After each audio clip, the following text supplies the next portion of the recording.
There is nothing like starting a new show with a win for the Commanders in week one. Nick Ashooh, Anthony Armstrong, David Harrison's going to join us in a bit. This is the debut of the Commanders Squad show. And Anthony, we get ourselves a win to start this thing off.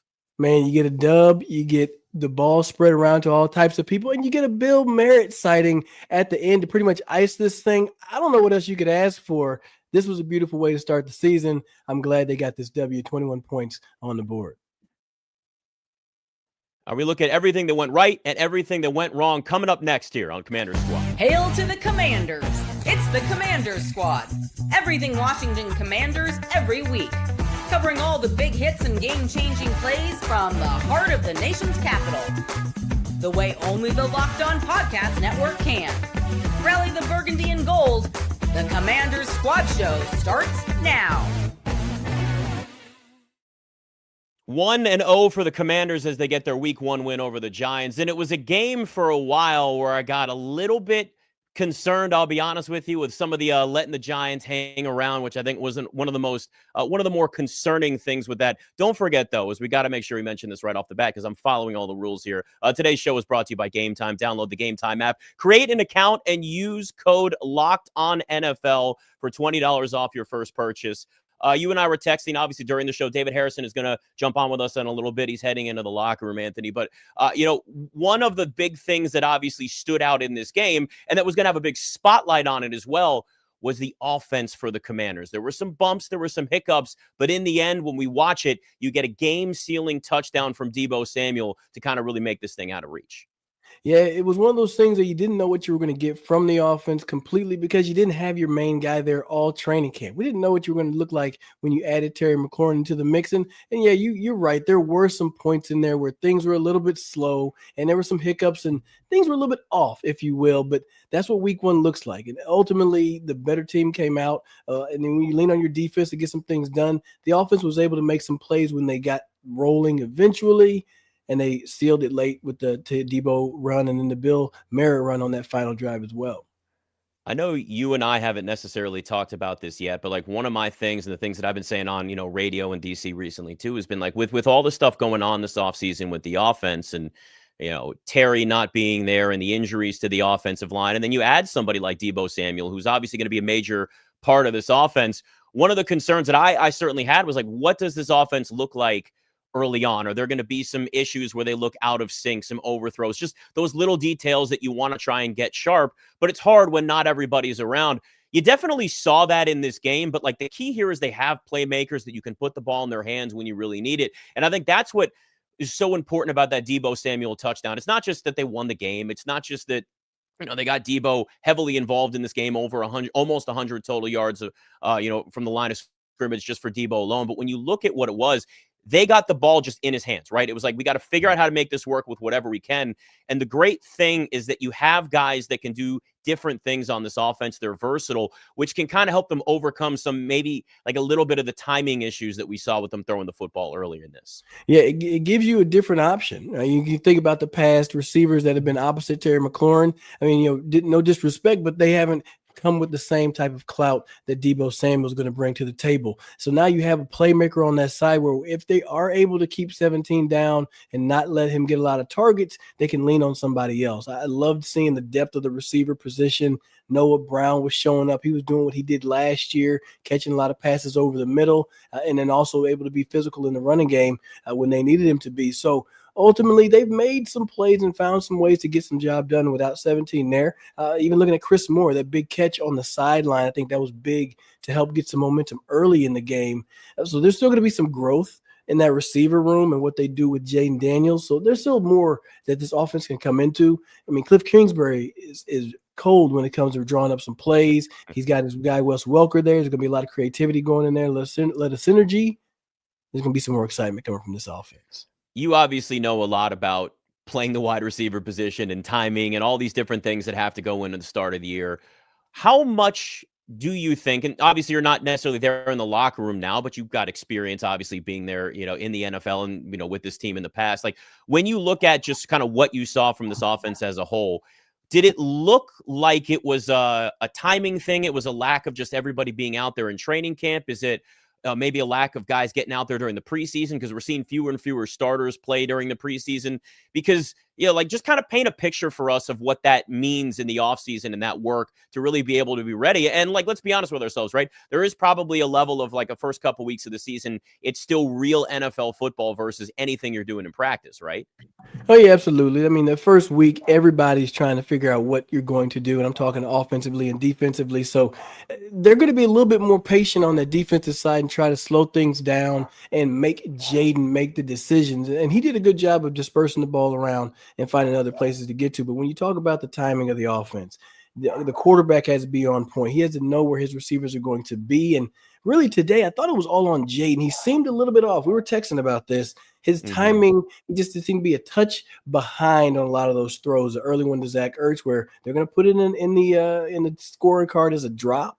But ultimately, hey, we can say, hey, Jayden, put the ball on that front shoulder, and we get this first down and keep this drive going. So ultimately, we look at the tape. We're going to say there's a lot of points that were left on the board. I mean, there's a lot of penalties, a lot of slight inaccuracy in some passes. So those things are going to get cleaned up. I think ultimately Jayden was probably processing what he saw, and it made him just a tick slower than what we're used to seeing.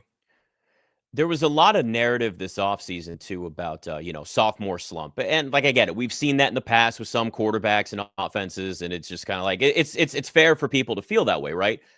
Were you at all, or are you at all, or has anything changed, like any sort of feeling at all about the potential of a sophomore slump for Jayden Daniels? Or is it – because I'll tell you right now, for me, the reason why I'm not worried is because of the veterans that are around him, the relationship with Bobby Wagner, teaching him things, from the other side of the field and what that looks like, the maturity, the experience that he's certainly had in college too, and what we had last year. So like for me personally, it's not fanboy for me at all. Like, I mean, I've been a sad fan of and covered this team for so many years that like I've been about as honest as anybody when it comes to my feelings for this team. But when I look right now, I still, even with the offense not looking completely sharp in this game, I don't have any sort of worry that like, oh, there's going to be a big sophomore slump. Watch out. Like, that doesn't mean that teams will know a little bit more, see a little bit more on Jayden Daniels, all of these things.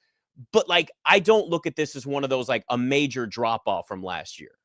Yeah, I wouldn't say it's going to be one of those major sophomore slumps that everybody's trying to predict. I mean, that's the easy way out to say that. But the way the guy prepares is one thing that comes that's different, right? He prepares better than most pros do, the way he's doing the virtual reality and studies defenses. This was week one. So whatever they rolled out there was new to Jayden as well. I guarantee the next time they match up, if they run the same thing, he's going to put up many more points.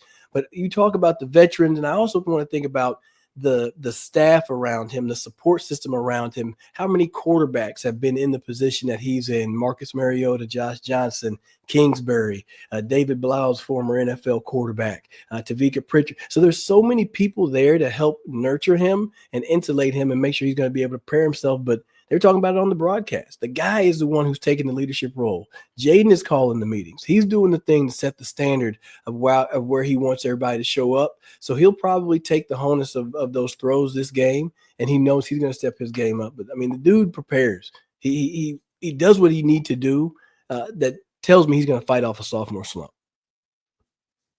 And I think what's really important, too, is that you can tell that, like, this team totally buys in to him. And I know, like, we've gotten past that point now where, like, he's not a rookie. And it's not, but you can tell that there is a leadership quality that's there that everybody kind of bought into right away, which I think is just going to make you feel a little bit better. Because that's, like, my biggest thing, right? Listen, you get a win. It's hard to get wins in the NFL. We understand that. A win's a win. Like, we've heard all the cliches, but they exist for a reason. The big thing for me is that seeing some of the I don't want to use the word issues, right? Like just some of the like got to shake off the rust type deal, like however you want to describe it in this.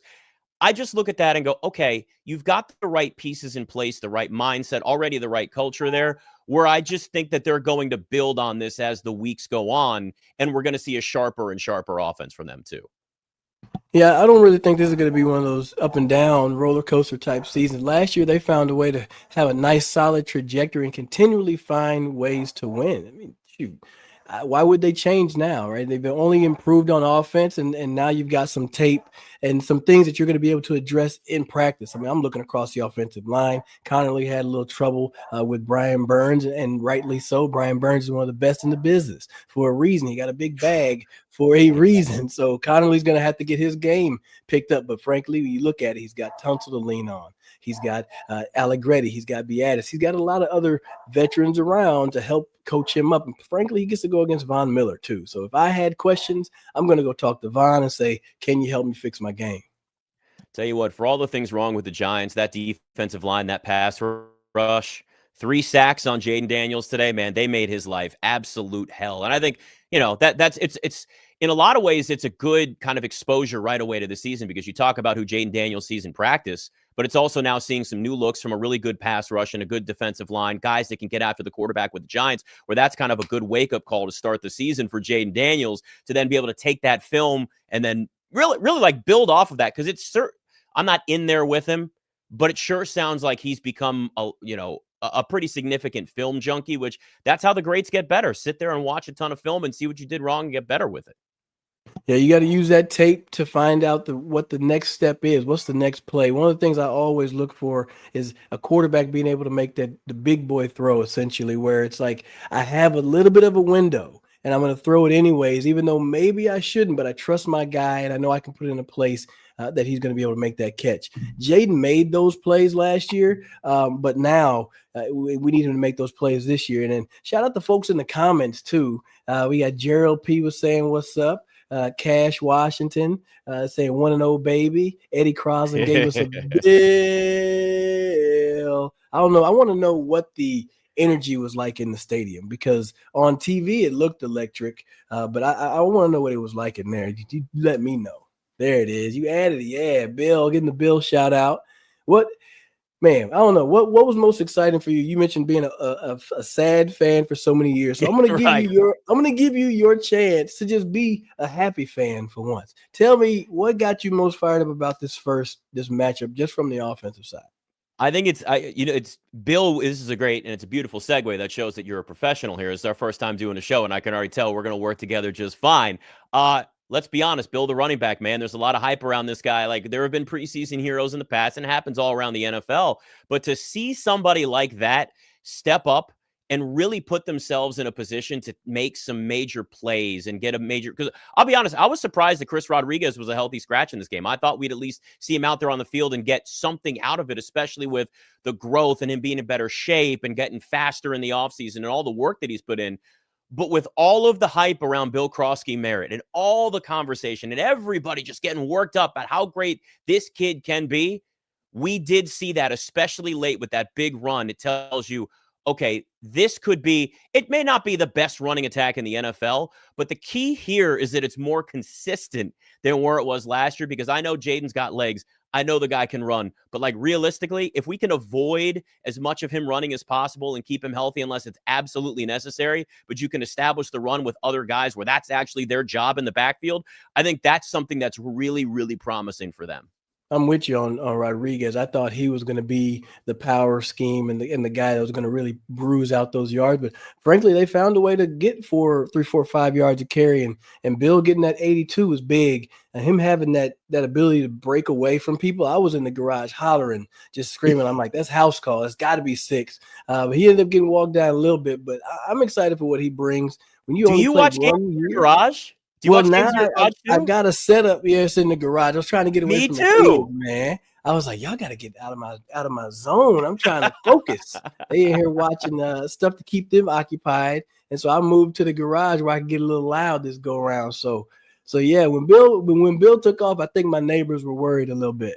It's funny. I got the whole setup in the garage too. Had some friends over, and it's like they're saying, listen, when the weather's nice, if I could get the fresh air but still watch all the football I want to watch, then like you're in a really, really good spot. So yeah, I think right now when we look at this, I sit there and I look at Jacory Croskey-Merritt, 10 carries, 82 yards and a touchdown. Now, granted, it's padded a little bit with that 42-yard run late, but that's what you want. Like Cliff Kingsbury has talked about wanting to have guys on this offense that are going to be versatile, that are also going to make big plays when they need it. Now, Jeremy McNichols, you also have him out there because he's a blocker, but in terms of running backs, they've got different roles that they can certainly fill. But to have those big chunk play moments, Deebo with the 19-yard touchdown, the big run, like I just mentioned, from Bill Croskey-Merritt, you look and go, okay, they've got some guys that in those key moments, those back-breaking first downs that you can get in the fourth quarter, that's what's going to make a difference for them. Yeah, they have playmakers that can take this thing to the house. And I think the addition of Deebo and really the presence of Noah and their ability to block in those running situations, and I'm glad that Bill's able to break off some runs.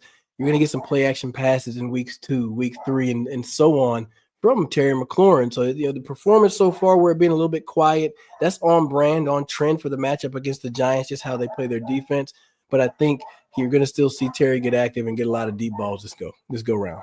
And that's what we really wanted. I'm seeing a lot in the comments here about Bill being a steal, and it's absolutely true. I think most people realize that he actually played more at Arizona. Probably wasn't going to be a 7th-round pick. So that was a great steal for this team. This was a great opportunity for them to get somebody and get some value late in the draft where maybe he becomes a, almost every down back. They got some talent in that backfield where Austin Eckler is going to maybe be your 3rd down back, but you can get a lot of looks. You can do a lot of things if you're Cliff Kingsbury with this offense, and I think that's something that's really, really important. All right, we're going to look more into the run game coming up, and one of the other parts of this team, one of the other units that Anthony Armstrong absolutely loved from what he saw today, right here on the Commanders Squad show, the debut of this show. Coming back in a second.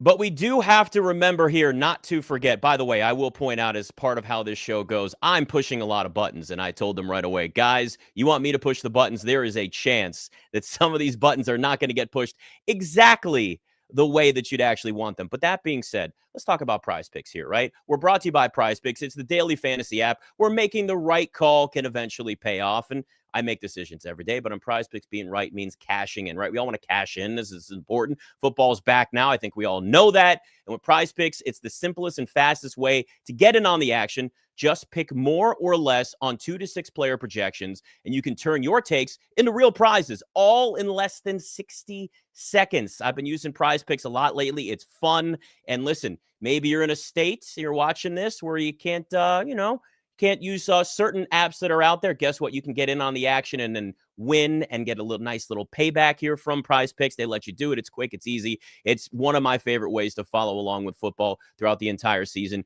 Checking some projections like Josh Allen for more or less than 270 yards passing. Saquon Barkley, more or less for 1 rushing touchdown. Already had that earlier this week. Saquon's going to be getting in the end zone a lot this season. People are certainly going to be stepping in on that. You got a Lamar Jackson sitting there at they got crazy discounts too, believe it or not.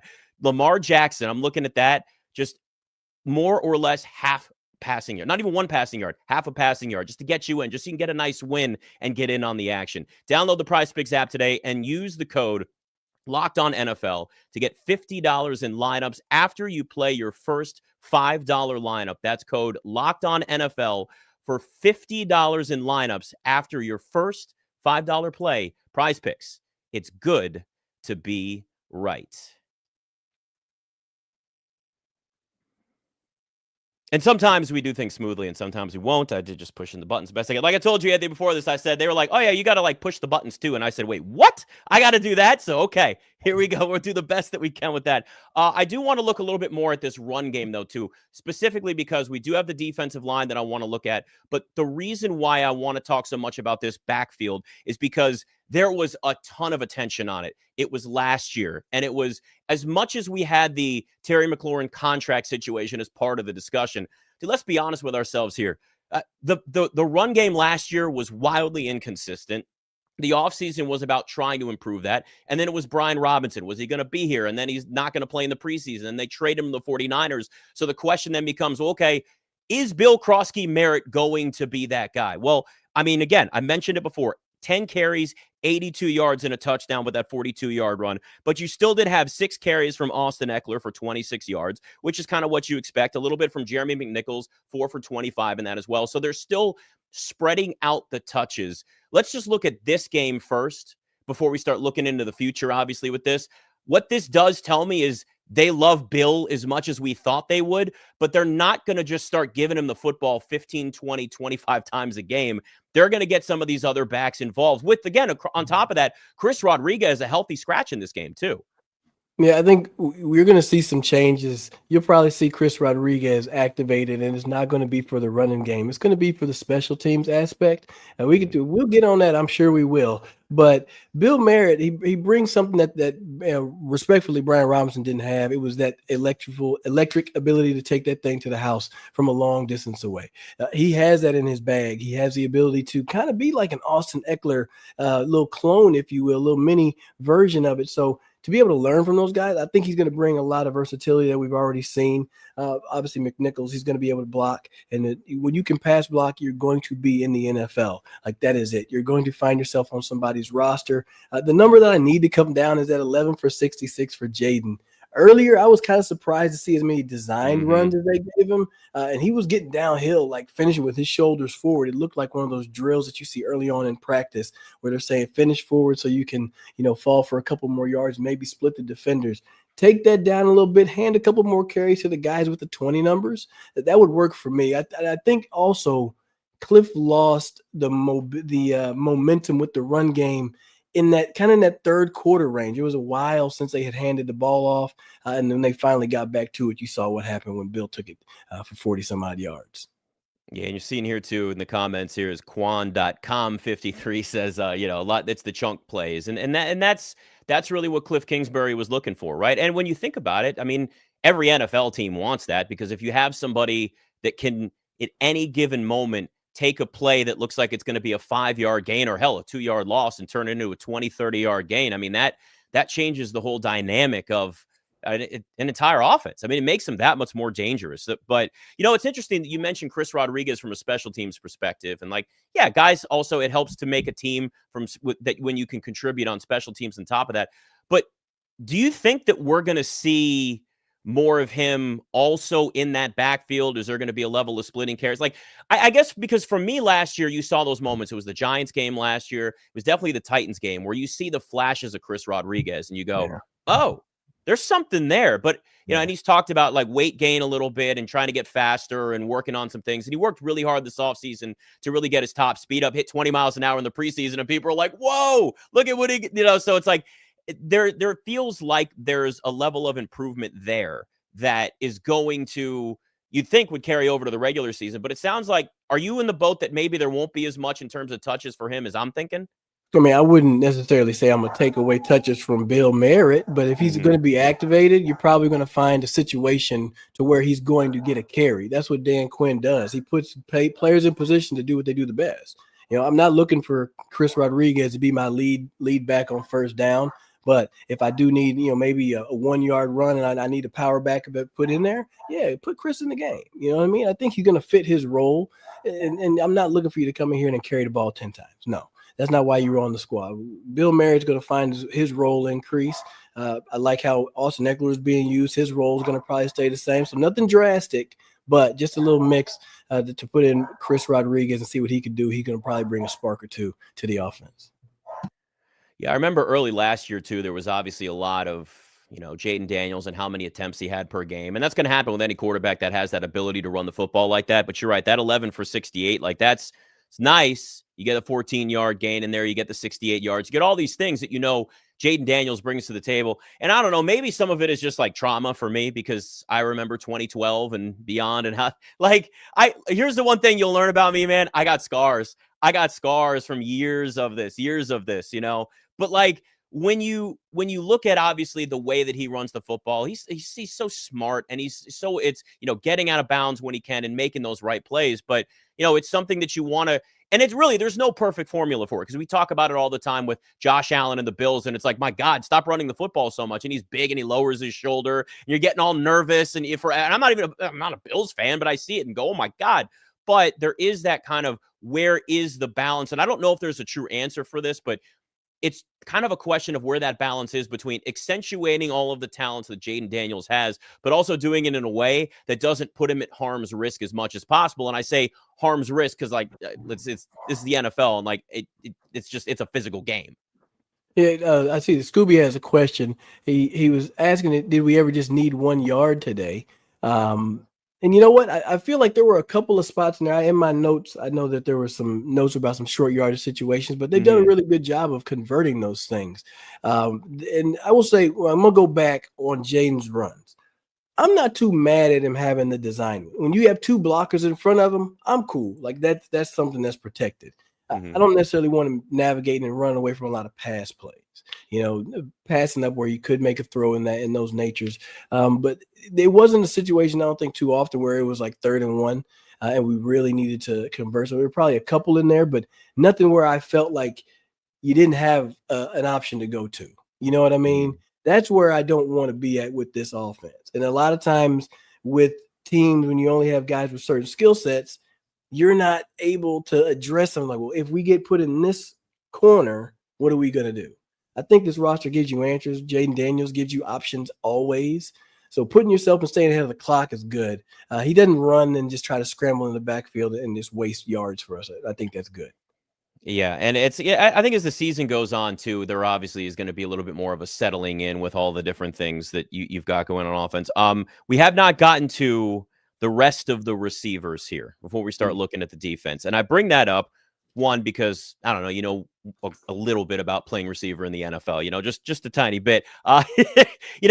Chris Moore had a 34-yard reception, and that was one of the things. I mean, you were texting me that during the game. You brought up like him getting a little bit more of an opportunity, just simply because that was really the question during the preseason, right? Was, okay, we've got no Terry McLaurin. Who's going to at least step up in the preseason and maybe take some of these opportunities? Deebo, obviously the big one, 7 for 77. The touchdown was a rushing touchdown. Chris Moore had a 30-yard reception. Austin Eckler, 3 catches out of the backfield for 31. Then there's Noah Brown, who we didn't see it all in the preseason, was hurt a lot through camp, 2 catches for 27 yards. And we've avoided it to the point, but let's be honest with ourselves here. Terry McLaurin, 2 for 27. He's going to be under the spotlight constantly now because of the offseason, because of the narrative, and because of the money that he's making. Fair or not, that's just how the NFL works. So every game that Terry McLaurin doesn't put up 7 catches for 120 and a touchdown, people are going to go, see, maybe he wasn't worth the money. It's not fair necessarily because there's a million other things that go into that. But you and I both know that that's going to be a conversation with him.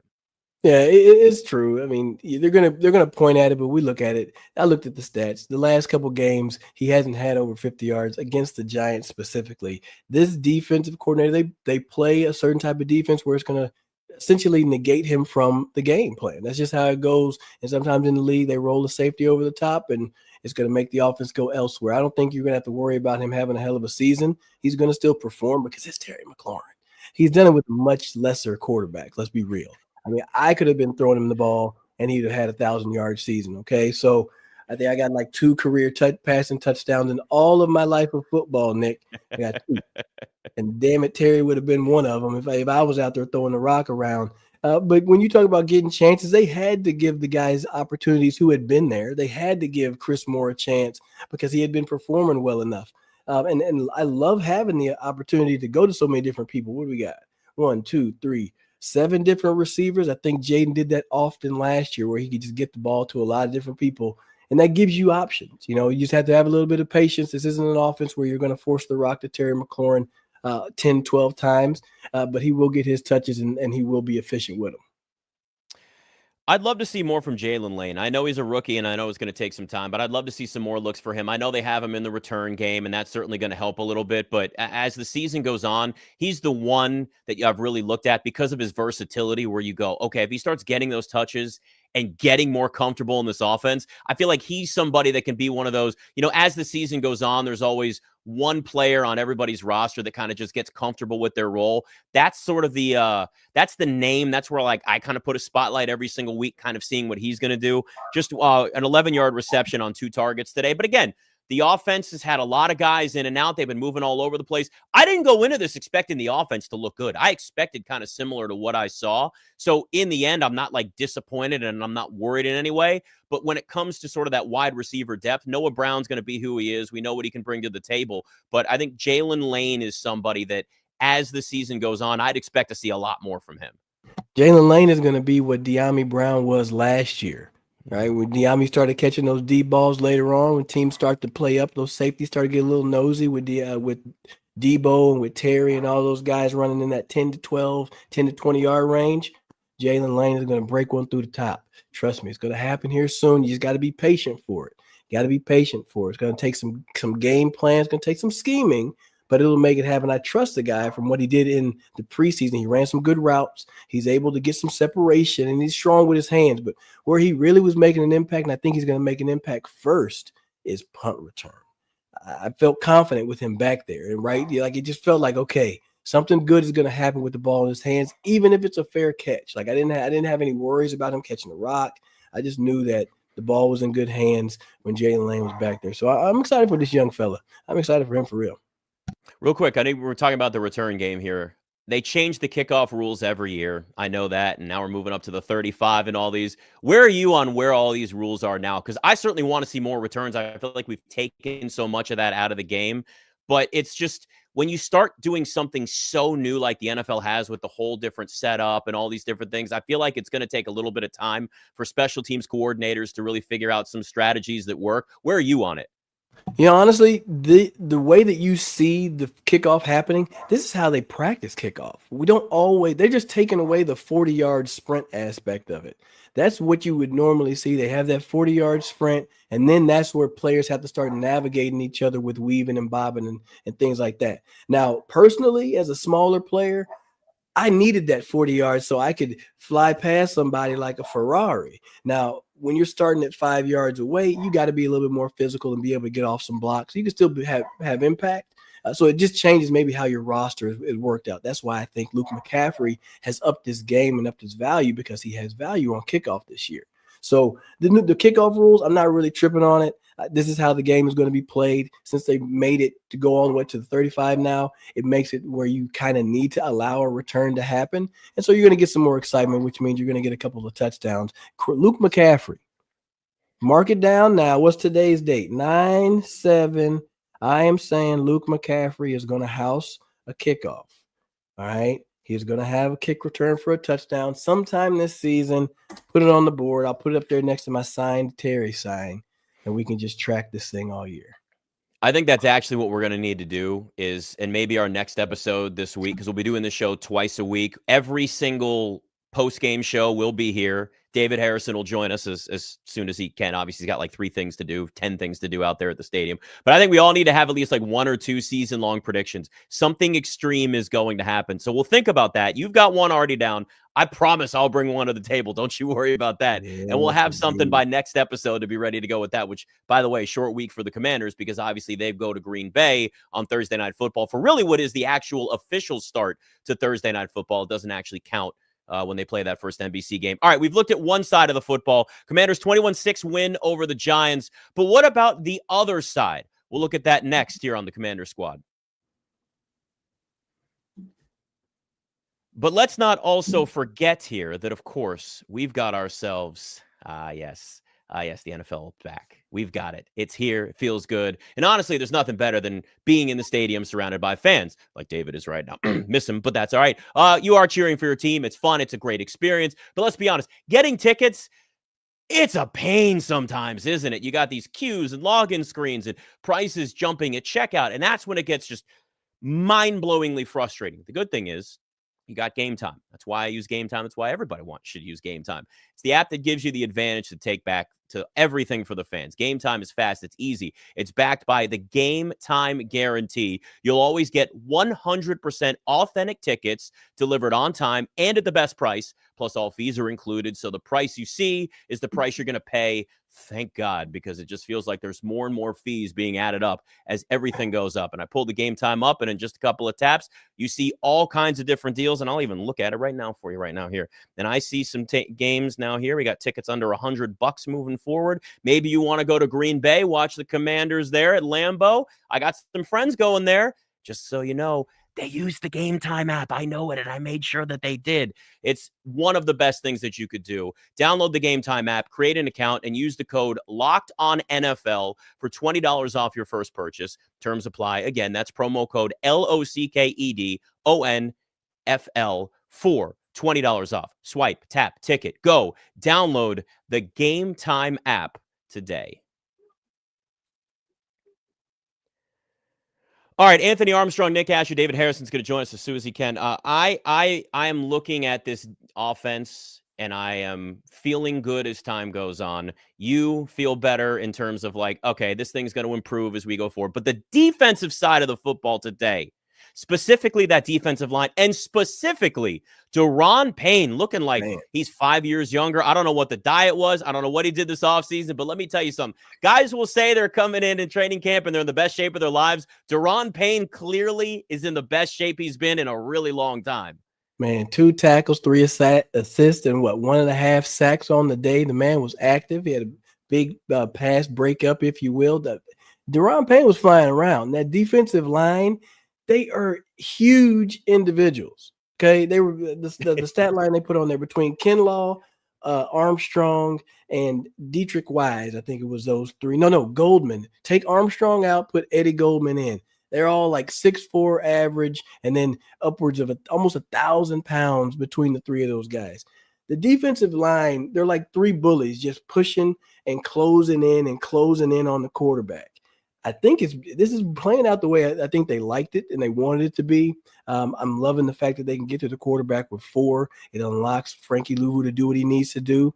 But man, they're just some bullies up there. They're really some bullies. It was something that's insanely promising to see. And, coming into this year, one of my sort of just, I don't want to say that's like, honestly, to be honest with you, I hate the word take. When people say my take is, it just feels like it's an overused word. But like looking at all the conversation about the offense and where things were going in the preseason and tearing guys being in and out, I thought, okay, you got a lot of veterans on this defense. You got some younger guys too, like a Trey Amos who had a big pass block late in that second half there. But when you look at the defense and the veterans, you got fresh veterans early. Like later in the season is when the bumps and bruises and everything hurts and it's like But early on, this defense may have to carry the team a little bit more, strictly with the fact that you've got an offense that's just trying to figure things out a little bit and get in sync and get kind of on the same page. And you know who else we can bring in here? David Harrison, finally back from doing 5 things, jumping in, host of the Locked On Commanders podcast, now a part of this as well. But of course, you had about 10,000 things to do, I know, after the game. So you're down there on the field. You were in the locker room. You got kind of the feel. I'm just going to leave the floor open to you at this point because we've gone over the offense. We've looked at Jayden. We've looked at the wide receivers. We just kind of got into the defensive line a little bit here. Your overall impressions of this 21-6 win for the Commanders? Yeah, so Nick, my take on this, I'm just joking, no, see you. I'm coming out of this thing looking at the newcomers, right? Like it's the new blood, and it's not just the rookies, but guys like Dietrich Wise Jr., who was a pest all game long, even though the stat box may not show all of it, right? Javon Kinlaw, especially early on, coming up with a big play. Will Harris was just all over the field during this game. And even rookies, Jacory Croskey-Merritt, Bill obviously had a really big impact as well. On top of some of the returning guys like Daron Payne, I just, really proud of him to kind of, see him come out and have this kind of a debut, because I know he's the kind of guy that wants to set this kind of tone. But the newcomers to this team really showed up in a big way, especially on defense. And I think that really is something that stands out to me when I look at the totality of this game. When it comes to the offense, Anthony and I have spent a lot of time already talking about this, just, the work in progress, right? That's the word that was used a lot from Cliff Kingsbury this offseason. And we certainly saw it out there. There were times where it looked like maybe timing was off, or a lot of different things we could certainly go into.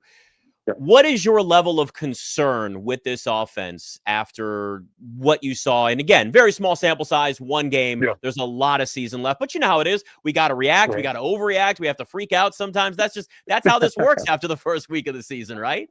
Yeah, 100%. I would say that my level of concern was probably about a 6, I would say, like maybe a 6 going downstairs. Once I got downstairs, I got to talk to some of these guys, especially, Zach Ertz, guys who've been through this thing a long time. And a lot of times really kind of put my mind at ease. And the amount of things that are somewhat easily correctable, which makes them a little bit more frustrated that it's so easy to correct them, yet we still got them wrong, even in week 1, right? But the old adage, and it might be a little bit of a cliche, that defense, starts ahead of offense in the offseason or in the new season, while tackling is always kind of the caveat to that. I think it kind of stands true in this game. The Giants offense certainly didn't look like they were in rhythm and in sync throughout the game either. I think both these units, the next time they see each other, they're going to be a little bit better.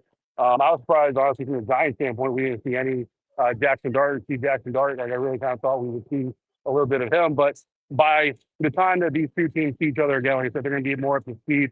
And when you look at the Commanders and the amount of new pieces they have compared to last year, Deebo, even Noah Brown in the time that he missed last year coming back now, Jalen Lane, the rookie running back, just kind of the new pieces they're putting it in. I wasn't really super panicked, but then listening to the guys, especially guys like Brandon Coleman, man. I talked to Brandon Coleman about some of the easy mistakes and simple things they need to fix, and just the calmness in it, but also the determination in it, and just the understanding. I mean, what his football IQ is obviously greater than mine. Playing in the trenches the way that he does, these old linemen, their intelligence is off the charts. But just listening to him kind of talk about, yeah, man. So we get back to work tomorrow. Then we got Tuesday. Then we got Wednesday, man. By the time we get to Green Bay, blah, blah, blah. I'm like, bro, I think, by the time we see you on Thursday night, it's going to be a Super Bowl caliber offense. That's a little bit ridiculous of an expectation, I think, but it just gives you confidence that they not only understand what they fell short on, but they know how to fix it. I know this much. Whenever you come out of a game and not even watching the tape and know where you messed up, that gives me a lot of calm. And that's why I was saying, Nick, I'm not too worried about it because everything is fixable. And I love the fact that the defense gave the offense enough time to kind of get their wits and rolls about them. We didn't touch on the tight end position, but I do want to speak about the tight end position. Zach Ertz did what he did. John Bates blocked his ass off. And if I can't say that, my bad. Y'all can dock me $5, $10. But good, because John Bates deserved – because on that run for Bill Merritt, John Bates was the one who made that lead block that sprung that play. What did you see from the tight end room, specifically 82? I know he didn't – I don't know if he played much offense, Ben said, but the top two guys look pretty good. Yeah, I mean, the top two guys are exactly what you want to be. Zach obviously beat himself up over those early mistakes that he made, especially. But, on Locked On Commanders, he was my fantasy must-start of the week because I was like, look, this Giants defense is bend, don't break. They're going to force a lot of red zone possessions by the Commanders offense, and that usually means Zach Ertz in the end zone. And very early on, he kind of delivered on that prediction, so you love to see that. But Zach, again, knows that, his standard of expectation, he told us 21 points against any opponent is not enough. That's not our standard. So we're not happy with that. We got to fix that.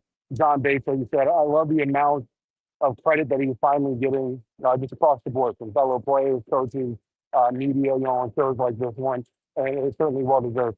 Ben Sinnott, I think that obviously the draft status, right, where he was drafted, obviously creates a little bit of that anticipation and expectation. And then even the frustration of not having seen as much as we have out of him so far. I think the good news is, while they continue to work on him and his potential figuring out these two guys, Zach Ertz and John Bates, I think he might be going in and out a little bit there. Yeah. I think he went into the no-fly zone, and Will Harris was back there and was like, no service for David, right? That's my take, at least. All right. It looks like we got a little bit of a clearer picture. Listen, it's funny. Like, we all depend on technology, yet it lets us down so much. And you will, at some point on this show with me, guys, hear me rant about how technology lets us down on a regular basis. So just get ready for that. Chris Rodriguez, David, was a healthy scratch today.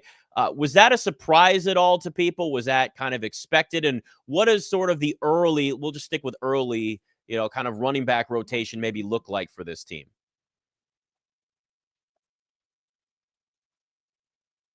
You're asking me about the running back rotation? Yep. Yeah, so, I do this. I think we might be, this may not be working here at all. Yep. Yeah. All right.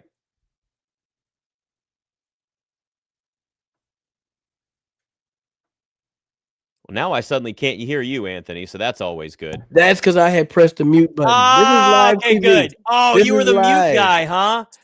You were the mute guy. My bad. I got All right, kids good. back here. I got dogs barking. All right. I'm trying to keep the noise down as much as I can over here. You know what I mean? So I'm trying to do my part. David, welcome back, man. Yeah, let me come back down this way and see if I'll just stay in this area down here. Talk about the running backs, though. I did, this is what I was saying, Anthony, I think you find this humorous, right? As a media member, I do the Saturday bonus episode where I basically lay out my game plan. And it's very clear that it's just me as a media member trying to kind of deduce what I can. And, the inside run. ace, halfback duo, all that stuff, like things that they act. For me, when I look at this running back room, like, Chris Rodriguez kind of fits that mold a little bit more than maybe Jacory Croskey-Merritt does. And I said on the show, I said, listen, for what I see, for what I'm talking about, for me, if we're only carrying 3 backs, it's going to be Chris, and Jacory is going to be inactive, unfortunately. But I believe Jacory is going to be active and Chris Rodriguez will be inactive. So I did expect it, even though I said personally that wouldn't necessarily be the move that I would make. But the good news is the coaching staff sees way more of these guys than I do, knows them way better than I do. And, what was the 10 carries for 850 yards or something that Bill had today clearly proved the coaching staff right. So you love to see that. But I do love when I can pat myself on the back a little bit and talk about how they try to anticipate those inside runs and sealing those things off, like you mentioned with John Bates on that big touchdown run. So, good strategy. Obviously, I think that Jacory, if he hasn't played himself into even more snaps on Thursday night, I don't know what else he could do. When's the last time you guys have heard of a 7th round rookie doing podiums after his first game? Did Alfred Morris do? I don't know what Alfred had in his first round. I don't know if he was 7th round, but it had to be that far back, honestly. If anything, it's a rarity, and he was beaming, man. Just the biggest smile as you'd ever see on the face. I love it, man. I'm excited for that. There's a question that came out, and maybe it was just because I was watching on TV, but Blaine was asking, did Jayden's timing seem a little bit off to any? I thought he was a little bit late on a few passes, but maybe it was TV. What did you see in person? There were a couple that were late, sure. There was one out route specifically. I believe it was in third quarter that was specifically late. And, a lot of times those late out routes or outbreaking routes are our poison pill, right, for a quarterback. Fortunately, he just hit the ground and nothing else happened to it. But then there was that pass that Terry, I swear he caught it. That was another late ball that Terry made a really great play on to kind of help out his quarterback. That's what a veteran, a star receiver will do for you. So that helps out. The one deep ball to Terry McLaurin, I sent you guys this in a text, and I sent it out on X as well. It looks to me more like when Terry went to get upfield, he unfortunately, whether it was lack of balance or his contact from the DB, kind of drifted towards the sideline a little bit more than he intended to. And obviously that throws the timing off of the route as well. And, those are things that I think from a Terry perspective specifically, looking training camp, that's kind of where those things show up a little bit. But those are things that if we go back to, this time last year, I think we'd all agree that the offense and Jayden specifically still looks advanced this week where he did, compared to where he did against Tampa last week. And that's at least a silver lining to take away from the team. Yeah, I will agree that this offense, they didn't go back to 101 to get things going, to then kind of grow throughout the season. They started out with some new wrinkles, and I'm going all the way back to the touchdown to Zach Ertz, because I tweeted it out. It was so diabolical whenever that linebacker went out on the injury, and then 2 plays later, they're like empty. Hey, do a little out motion so you can get stacked, get one-on-one with this linebacker. Oh, he crossed him up so nasty. Zach Ertz, really, they put that was diabolical. I'm happy for that. Let's go secondary-wise, because the guy, we were talking wide receivers, Trey Amos. He's going to get him a couple picks this year. All in all, what do they say about the secondary in the press conferences and what they feel about their overall performance? Yeah, they've been talking about the secondary lately as, kind of being the brains of that operation. Obviously, they don't set the defense or anything, but a lot of communication going on from the back end to the front end, and just making sure that everybody sees things the right way. And you saw a lot of that communication taking place on the field throughout the game. But like you said, Trey Amos, man, just in position where you need him to be in position. The one really bad, secondary rep that you could look at and say, Malik ends up wide open, kind of crossed up Quan Martin.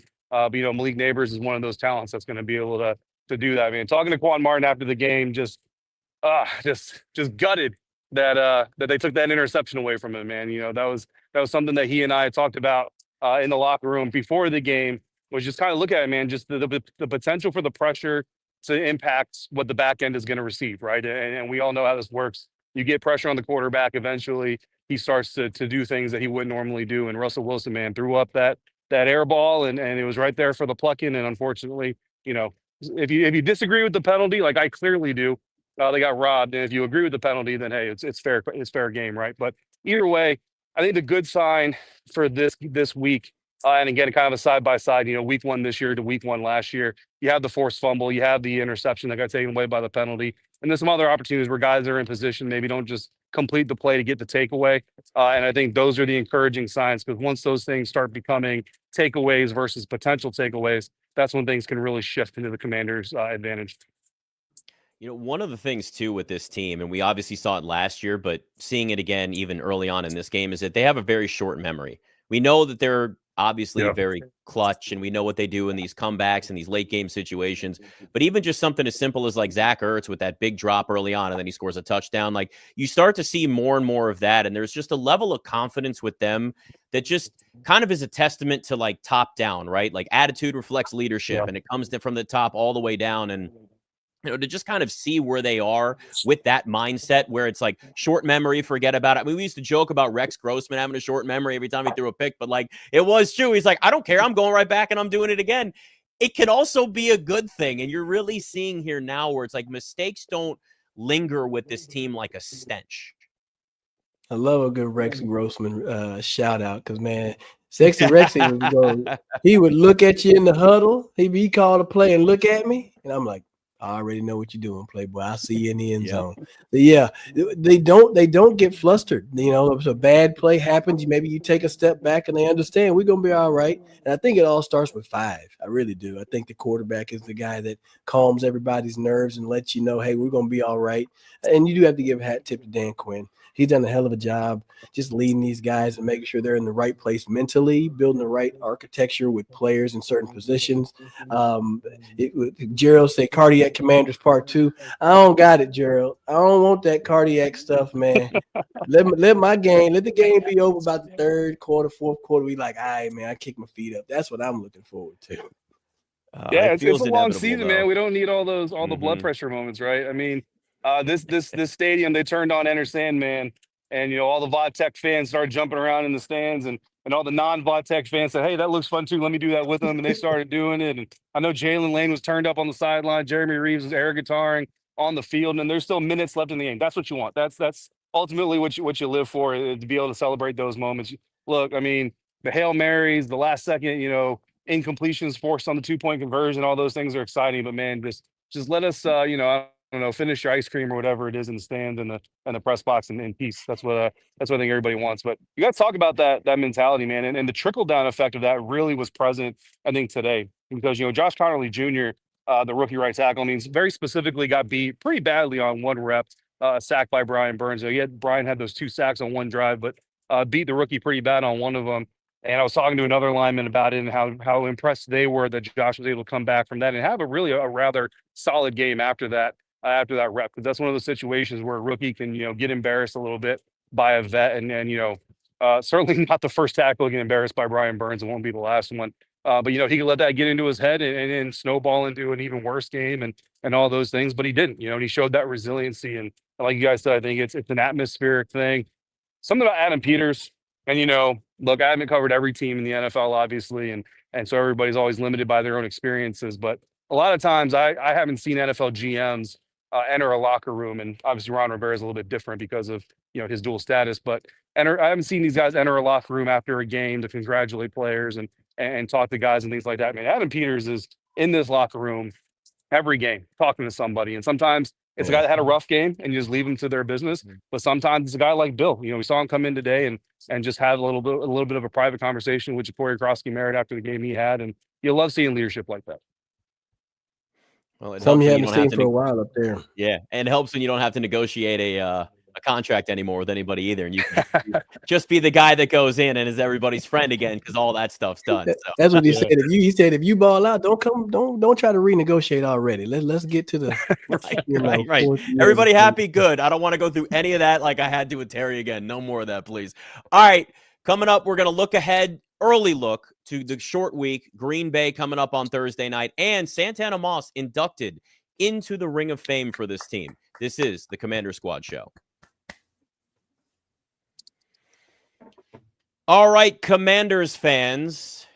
Are you paying full price for gas? Yeah, you probably are. You don't want to do that. Stop leaving money behind. Get the real cash back every time you fill up the free Upside app. Simply download the free Upside app in the App Store or Google Play right now and start earning cash at the pump today. You can use the limited time promo code TOUCHDOWN and get an extra 25 cents back per gallon on your first fill up. You can make up to $300 a year just from buying gas. You already need it. You're not going to change anything, so just get a little money back in the process.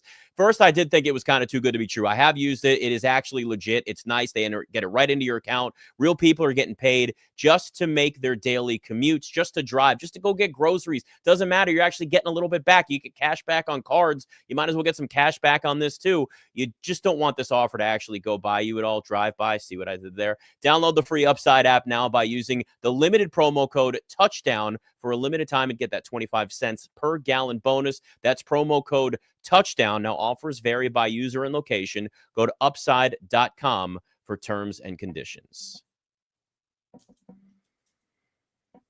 All right, and we are now into the final segment of the first show, the debut show of the Commander Squad podcast. And it's good to have David here with us as well. And I know you were there for the Ring of Fame induction for Santana Moss. Just kind of lay that out for us and what that was like. Oh, it was great to see. You know what I mean? And what was even better about it is the people who are kind of in his inner circle, in his multiple circles, right? Well, we all have these multiple circles. You got your work inner circle, you got your friends, you got your family. They're really all here for him, and some of his battle buddies and what he does for the Commanders. Brian was out there to MC, and Brian Mitchell was out there to kind of welcome him into the ring and kind of talk about, how they're going to be immortal together forever. Now, the sun actually might be down. You're not gonna be able to read it, but right about there is where Santana's name is gonna live famously, for the rest of Washington football eternity. And it's just great to see. My listeners on Locked On Commanders know this. I've said this multiple times, not as any type of thing, but just I didn't grow up a fan of this franchise. I didn't grow up a fan of any NFL franchise, to be honest with you, just a fan of football. And so for me, I've got players that I always kind of looked to, and Santana was one of those players while he was playing that I was just like, man, like every time I load up the Madden, he's one of the first trades I'm making, those realistic trades that we can do on Madden. I'm always pulling Santana onto whatever franchise I'm rebuilding. So to get to know him a little bit doing what I do, and get to know that, he's also a good man and someone that's worth, cheering for, on the field, off the field, whatever it is, man, to see him get, his flowers, so to speak. And to see the people who were here to be able to hand those to him, I know it meant just as much for them to be a part of it as it was for Santana to be in the ring. Yeah, I wish I could have been there because that's big brother to me. My first time getting to Washington, had two people to follow, Randall L. and Santana Moss. So whatever they did, I did. I mean, I picked up Santana's whatever treatment plan he had. I was like, whatever you're doing, I'm doing, and it ended up having a successful season. So. Learned so much from him, man. Much deserved, well deserved. Somebody who's never gonna boast or brag about anything on his own. So you're right, Dave. I'm glad he got his flowers. And the one thing I learned from Santana Moss, he always shows up in his plaid polos, and he gonna have some jeans on and fitted. He said, if I can't show up like this, I ain't going. So I'm glad my man got put into the hall. He was able to show up his way. Congratulations, 8 to the 9, man. Well deserved. And too, it's like he's somebody that even late in his career, we talk about how important Zach Ertz is right now to Jayden Daniels. Santana Moss, man, that was even if maybe, listen, maybe the speed comes down a little bit at the end of every look. We all get a little bit slower in various ways as Mother Nature catches up to us, Father Time, whatever. But he was always somebody. I'll remember that. It was like 2012 with RG3, 3rd and 3. Who's he going to? He's going to Santana Moss on those plays. And every quarterback certainly has to have that go-to guy. And Santana Moss went from, number one receiver to even that, but like just a really great career for, especially during time when there were certainly ups and downs. Like, let's be honest with ourselves here, but it's definitely it's a different era now. So it's great to see him get recognized for just, what he's done for this organization. And now we can all take a deep breath because this is a team that is 1-0, but short week heading to Green Bay, Thursday Night Football. David, I'll start with you. We're looking ahead to that game. I'm sure it was at least discussed a little bit in the locker room, discussed after the game. Early thoughts looking ahead to that game. Yeah, I mean, a really good team, right? A playoff caliber team. Obviously, that a lot of people would argue probably should have beat the eventual Super Bowl champion, Philadelphia Eagles last year in the playoffs. And they only got better with Micah Parsons. We'll have to see what Micah looks like in his debut for that team. But he's going to have another, couple of days or whatever to get ready. And at the end of the day, Micah just knows how to play ball, and he knows this team from facing them twice last year. So he's got a little bit of an advantage in that preparation.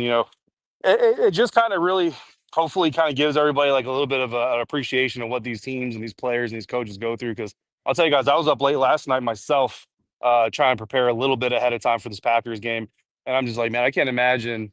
I've got to prepare just to talk about this game for the next couple of days, 2-3 days. I can imagine having to prepare for this game and my actual life and livelihood and my players or my fellow coaches' livelihoods actually matter about this. I'm like, it's a little overwhelming just trying to prepare for it on a short turn, trying to sound smart about what you're saying. So, but yeah, we talked about it, tell everybody, but Dietrich Wise just about the preparation and taking care of your body. And Zach Ertz about the same thing, but also the young guys, just the excitement, young guys. I mean, look, get in the Colts up a little bit, get back to work, and you're probably going to feel all right by Wednesday, right? But I think Zach Ertz made the best point, I think, is that they're still kind of in that training camp mode right now. Like, they haven't really broken out of the training camp mode already, so really their bodies, their mentality, their battle rhythm is kind of okay with this. Like, it really isn't going to feel that much different than what they've been going through all summer long. I think that's a really great point to having one of these early Thursday night games. And I think this experience, when they go into another short week, in December for that Christmas game, is going to serve them really well. Obviously, we'll talk about that when the time comes. What about you, Anthony? Any early thoughts on that too? Yeah, I'm glad I was on mute because I had a point and I lost it. But the thing is, you're going up there to Green Bay on this short week. I'm glad you get it out of the way now. And David, the thing is you're not trying to study a whole bunch. The best part is that they're going to have one game of tape, and that's about it. So it's all about you. It's all about in the building. It's all about what the Commanders do themselves, because frankly, it's another nameless face in jersey that's across from you that you're going to have to go up against. You still got to get open. You still got to catch the ball. You still got to put it in the end zone. So ultimately, they're going to sit back and they're going to watch the tape of this game. They're going to see a little bit what they do.